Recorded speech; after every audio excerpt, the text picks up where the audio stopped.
Hey guys, welcome back to my channel, Just a Pinch with me, Nandi. This episode is going to be fairly different from the ones I've done before. In this one, I'm not going to be cooking. No one is really. But in this episode, I will be helping you guys with some of the basic ingredients that I feel like we should have in the kitchen so that we can build a solid foundation so that whether you're making a recipe, be it mine, yours, or someone else's, you're truly able to get as much flavor as you can from the ingredients you're working with. But before I begin, don't forget to like, share, subscribe, and comment down below.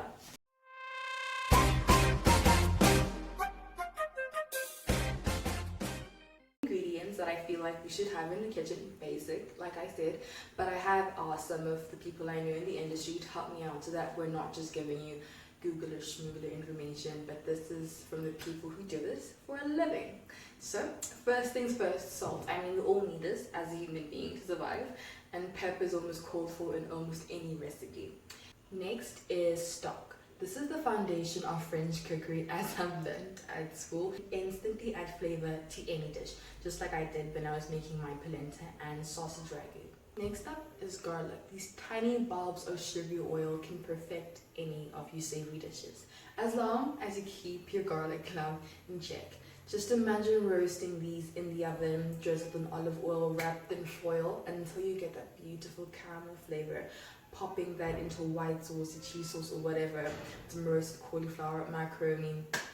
Add some stock to that, salt and pepper. Like, you've got a meal right there. Like, that's my dinner.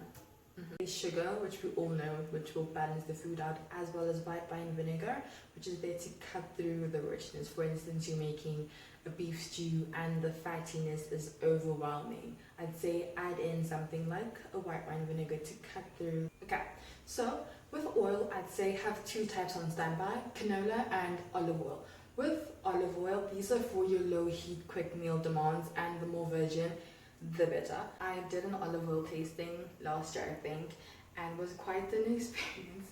But what I learned is that you should look for the approved seal so that you know that the oil that you're buying is really olive oil. It's not just a mixture of different types of oil.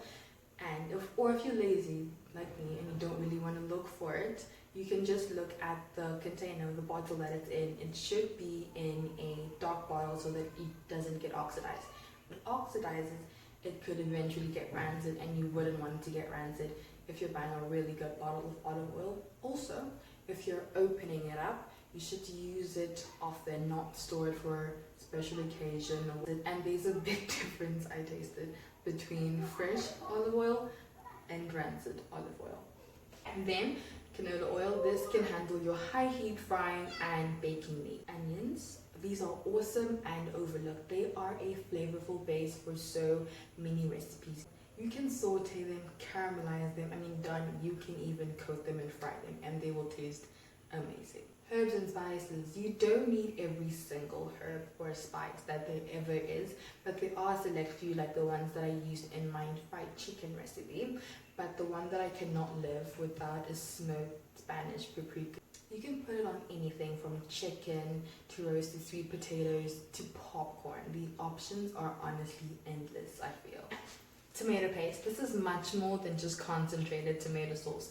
That little can or sachet holds so much tomatoey goodness as long as you give it what it needs. Like when I made my sausage ragu, I let it caramelize so that it could develop the most amount of flavor that it possibly can. And with that, you can punch up the tomato in almost any dish. Canned tomatoes. These are packed at their peak to deliver you summer ripened flavor no matter what time you open them. That's why I love having them around the house. Just make sure that you reduce it when you use it so that it's not just watery flavor, but that you actually get that tomato flavor that you're looking for.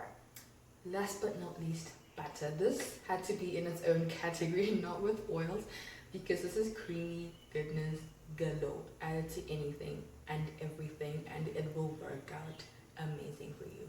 Well, that is the end of the video. I hope you guys enjoyed it, and as you notice, these are very basic things, but I feel like if you know how to work with the basic of the basic and know how to enhance the flavor when you work with something super sophisticated, relatable,